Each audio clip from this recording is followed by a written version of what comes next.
And I would like to talk about some of Leah's experiences. Even if she's not here, she's cool with me talking about like the work we did with Gabriel that included like the conjurations from the Heptameron and Yeah, the that would be interesting. synchronistical stuff that happened, or the synchronicities that happened after that. Which that's the stuff that was the working that actually brought me closest to just being like, fuck this shit, I'm not doing it anymore. Because like the thing that happened immediately with the radio towers in Moldova coming down.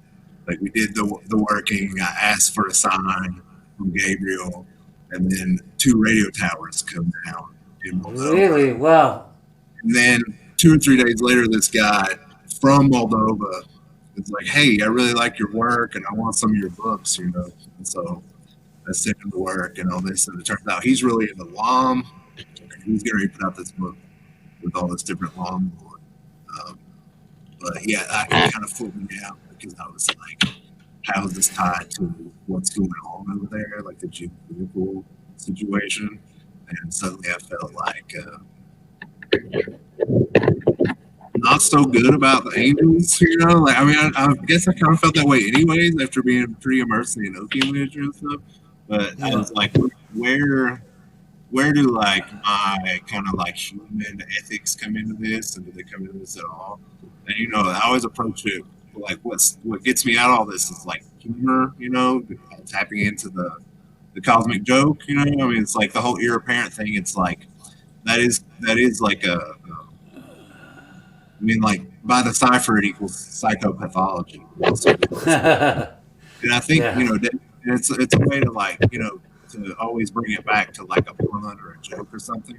But I mean, that's how it came to me, you know. But it's a serious joke, you know. But Yeah, yeah. in the same sense, it's like the point is that if you start using the cipher, working with this technology, then um, these things start to happen. You start to see a deeper level of reality. You know, Yeah. and, there is like I think going back and looking at some of my older stuff, I think that like yeah, I've flipped out like, and it was in the middle of like right at the beginning of COVID when I started really getting into the cipher stuff, and it it coincided with this absolute turnaround in my life. Like everything went to shit. It seemed like for about a week, and then so like I lost like me and Leah both got laid off and all this stuff, and we were kind of Yeah. like, fuck, we're going to be out of a house. We got all these we get these kids to take care of. We're fucked. And then, the stimulus checks started rolling in. We got these like fat unemployment checks. We didn't even have to work for 6 months, And I got to sit around and just write. But some of the stuff I was writing was pretty unfocused and like real wild. And it's kind of like, it's like that experience, like you have to go through it, of this like just total just madness, like what the fuck is this thing? What's it doing to me? You know what I mean? And Yeah. then um, it's kind of like the snake's bite or the kundalini or whatever. Some people just go fucking crazy when they don't come back. But Yeah, I, absolutely. I yeah, think magic is a